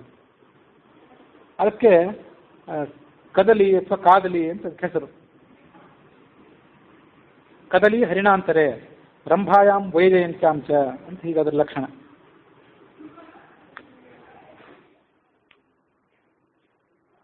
ಹೀಗೆ ಇವೆಲ್ಲ ನಾನಾ ಒಂದು 2-3 ರೀತಿಯಾದಂಥ ಜಿಂಕೆಗಳಿವು. ಪ್ರಿಯಕಿ ಇದು ಕೂಡ ಒಂದು ರೀತಿಯಾದಂಥ ಜಿಂಕೆ. ಆವಿಕಿ ಅಂತ ಮತ್ತೊಂದು ಜಿಂಕೆ. ಆವಿಕಿ ಅಂತಂದ್ರೆ ಇಲ್ಲೆಲ್ಲೋ ಒಂದು ಕಡೆ ಮೂಷಿಕ ಕಂಬಲೆ, ಇಲಿಯ ರೋಮಗಳಿಂದ ತಯಾರು ಮಾಡಿದಂಥ ಒಂದು ಕಂಬಳಿ ಇನ್ನೊಬ್ರು ಯಾರು ಅರ್ಥ ಮಾಡ್ತಾರೆ. ಇಲಿಯ ರೋಮನು ಬಹಳ ಮೃದುವಾದದ್ದು, ಅದರಿಂದ ತಯಾರು ಮಾಡಿದಂಥ ಕಂಬಳಿ ಎಷ್ಟು ಮೃದುವಾಗಿರ್ತದ. ಇದು ನಮಗೆ ಇಲ್ಲಿಯವರೆಗೆ ಎಲ್ಲರಿಗೂ ಪರಿಚಯ ಇರುವಂಥ ಮೃದುವಾದ ಸ್ಪರ್ಶವುಳ್ಳಂಥ ವಸ್ತುಗಳು. ಆ ಕೆಲವು ಜಿಂಕೆಗಳು, ಆವಿಕಿ ಇತ್ಯಾದಿ ಕೆಲವು ಪ್ರಾಣಿಗಳು, ಕದಲಿ, ಪ್ರಿಯಕಿ, ಪ್ರವೇಣಿ, ಆವಿಕಿ ಮೊದಲಾದವುಗಳು. ಆದರೆ ಈ ಪ್ರಕೃತ ಜಿಂಕೆ ಏನಿದೆಯಲ್ಲ, ಇದರ ಚರ್ಮ ಈ ಹಿಂದಿನ ಎಲ್ಲಕ್ಕಿಂತಲೂ ಕೂಡ ಮೀರಿದ್ದು. ಹಾಗಾಗಿ ಇದನ್ನು ನಾವು ಹೇಗಾದರೂ ಮಾಡಿ ಸಂಗ್ರಹ ಮಾಡೋಣ ಅಂತ ಹೇಳಿದ. ನಮಗೆ ತಿಳಿದಿರುವಂತೆ 2 ದಿವ್ಯವಾದಂತಹ ಮೃಗಗಳು ರಾಮ ಹೇಳಿದ. ಒಂದು ನಕ್ಷತ್ರದ ಮೃಗ, ಅದನ್ನ ಮೃಗಶಿರ ನಕ್ಷತ್ರ ಅಂತ ಈಗ ಹೇಳ್ತಾರೆ. ಮತ್ತೊಂದು ಭೂಮಿಯಲ್ಲಿರುವಂತಹ ಮೃಗ, ಈ ಜಗತ್ತಿನಲ್ಲಿರುವಂತಹ ಮೃಗ. ಆ ಭೂಮಿಯಲ್ಲಿರುವಂತಹ ದಿವ್ಯ ಮೃಗ ಏನಿದೆ ಅದೇ ಈ ಜಿಂಕೆ, ಈ ನಮ್ಮೆದುರು ಕಾಣಿಸ್ತಾ ಇದೆಯಲ್ಲ ಇದು. ಮತ್ತೊಂದು ಯಾವುದೊಂದು ಆಕಾಶದಲ್ಲಿರುವಂತಹ ಚಂದ್ರನಲ್ಲಿರುವಂತಹ ಜಿಂಕೆ. ತಾರಾಮೃಗ ಅಂದರೆ ಮೃಗಶಿರ ನಕ್ಷತ್ರ, ಅದು ಚಂದ್ರ ದೇವತಾಕವಾದದ್ದು. ಆ ಮೃಗಶಿರ ನಕ್ಷತ್ರಕ್ಕೆ ಚಂದ್ರ ದೇವತೆ ಅಂತ ಹೇಳ್ತಾರೆ. ಚಂದ್ರನಲ್ಲಿ, ಪೂರ್ಣ ಚಂದ್ರನಲ್ಲಿ ಒಂದು ಲಾಂಛನ ಕಾಣಿಸ್ತದಲ್ಲ ಜಿಂಕೆ ಅಂತ, ಅದಕ್ಕೆ ಮೃಗಶಿರ ಅಂತ ಹೀಗೆ ಹೇಳ್ತಾರೆ ಕೆಲವರು. ಇಷ್ಟೆಲ್ಲ ಹೇಳಿದ ರಾಮ. ಹೇಳಿ ಲಕ್ಷ್ಮಣನಿಗೆ ಹೇಳಿದೆ, ನೀನು ತಿಳಿದಂತೆ ಇದೊಂದು ವೇಳೆ ಮಾರೀಚನೇ ಇರಬಹುದು. ಆದರೆ ಆ ಮಾರೀಚರ ರೂಪಿಯಾದಂಥ ರಾಕ್ಷಸನನ್ನು ಕೂಡ ಕೊಲ್ಲೋದು ನನ್ನ ಕರ್ತವ್ಯನೇ ಆಗಿದೆ. ಈ ಮಾರೀಚ ಇಲ್ಲಿ ತನಕ ಬೇಕಾದಷ್ಟು ಮುನಿಗಳನ್ನು, ಋಷಿಗಳನ್ನ ಸಂಹಾರ ಮಾಡಿದ್ದಾನೆ. ಅವನು ಈ ಜಿಂಕೆ ರೂಪದಲ್ಲಿ ಒಂದು ವೇಳೆ ಬಂದಿದ್ರೆ ಅವನು ಕೊಲ್ಲಬೇಕಾದ್ರೆ ನಮ್ಮ ಕರ್ತವ್ಯ. ಹಿಂದೆ ಅಗಸ್ತ್ಯರು ವಾತಾಪಿ ಅನ್ನೋ ರಾಕ್ಷಸನನ್ನ ಧ್ವಂಸ ಮಾಡಿದ್ರಲ್ಲ, ವಾತಾಪಿ ಮತ್ತು ಇಲ್ವಲ್ಲ ಅಂತನೋರನ್ನು, ಆ ಕಥೆಯನ್ನು ನಾನು ಹಿಂದೆ ಹೇಳಿದ್ದೇನೆ ಬೇಕಾದಷ್ಟು. ಇಲ್ಲಿಯೂ ಕೂಡ ಬಂದಿದೆ. ಅಗಸ್ತ್ಯರು ವಾತಾಪಿಗೆ ಹೇಳಿದರು, ಅನೇಕ ಬ್ರಾಹ್ಮಣರನ್ನು ನೀವು ನಾಶಪಡಿಸಿದ್ದೀರಿ, ಅದರ ಫಲವಾಗಿ ನೀನು ನನ್ನ ಹೊಟ್ಟೆಯಲ್ಲಿ ಈಗಾಗಲೇ ಜೀರ್ಣನಾಗಿ ಬಿಟ್ಟಿದ್ದೆ, ಇನ್ನು ನೀನು ಹೊರಗೆ ಬರೋದೇ ಸಾಧ್ಯ ಇಲ್ಲ ಅಂತ ಅಗಸ್ತ್ಯರು ವಾತಾಪಿಗೆ ಹೇಳಿದರು. ವಾತಾಪಿ ಅಗಸ್ತ್ಯರಿಂದ ಹತನಾಗಿಬಿಟ್ಟ. ಅದರಂತೆ ಈ ಮಾರೀಚನು ಕೂಡ ಬೇಕಾದಷ್ಟು ಜನ ಋಷಿಗಳನ್ನು ಕೊಂದು ಹಾಕಿರೋದ್ರಿಂದ ಇನ್ನು ಆತನು ಕೂಡ ವಾತಾಪಿಯಂತೆ ನಾಮಾವಶೇಷನಾಗಬೇಕು. ನನ್ನನ್ನು ಮೋಸ ಮಾಡ್ಲಿಕ್ಕೆ ಬಂದಿದ್ದಾನಲ್ಲ ಇವನು ಕೂಡ ನಾಶ ಆಗಿ ಹೋಗಲೇಬೇಕು. ಆಡಿನ ರೂಪದಲ್ಲಿ ಆತ ತಯಾರಾಗ್ತಿದ್ದ ರಾಕ್ಷಸ. ಅವನ ಸಹೋದರ ಇಲ್ವನ ಅವನನ್ನು ಕೊಂದು ಭೋಜನ ಮಾಡ್ತಿದ್ದ, ಅಡಿಗೆ ತಯಾರು ಮಾಡ್ತಿದ್ದ. ಅವನು ಬ್ರಾಹ್ಮಣರ ಹೊಟ್ಟೆಯನ್ನು ಸೀಳ್ಕೊಂಡು ಹೊರಗೆ ಬರ್ತಿದ್ದ ಅಂತೇನಿದೆಯಲ್ಲ, ಅಲ್ಲೊಂದು ಉಪಮ, ಅಶ್ವತರಿ ಅಂತ ಒಂದು ಉಪಮೆ ಕೊಡ್ತಾರೆ. ಗಂಡು ಕತ್ತೆಯಿಂದ ಹೆಣ್ಣು ಕುದುರೆಯಲ್ಲಿ ಹುಟ್ಟಿದಂಥದ್ದು ಅಶ್ವತರಿ ಅಥವಾ ಹೇಸರಗತ್ತೆ ಅಂತ ಅನಿಸ್ಕೊತದಂಥದ್ದು. ಅದು ಗರ್ಭ ತಾಳಿದ ಕೂಡಲೇ ಹೊರಗೆ ಬರುವಾಗ ಗರ್ಭವನ್ನು ನಾಶಪಡಿಸಿಕೊಂಡೇ ಬಂದು ಬಿಡ್ತದೆ ಅಂತ ಹೀಗೇನೋ ಅದು ಶಾಸ್ತ್ರದಲ್ಲಿ ವರ್ಣನೆ ಮಾಡ್ತಾರೆ ಅದನ್ನು. ಅದರಂತೆ ಆ ರಾಕ್ಷಸ ಯಾರೇ ಋಷಿಮುನಿಗಳು ಅವನನ್ನು ಭೋಜನ ಮಾಡಿದರೆ, ಒಳಗೆ ಸೇವನೆ ಮಾಡಿದರೆ, ಅವ್ರ ಹೊಟ್ಟೆಯನ್ನು ಸೀಳ್ಕೊಂಡು ಹೊರಗೆ ಬಂದುಬಿಡ್ತಿದ್ದ. ಗರ್ಭಂ ಅಶ್ವತರ್ಯಾಹ ಇವ ಅಂತ ವೇದದಲ್ಲಿ ಕೂಡ ಅದನ್ನೇ ಹೇಳ್ತಾರಂತೆ.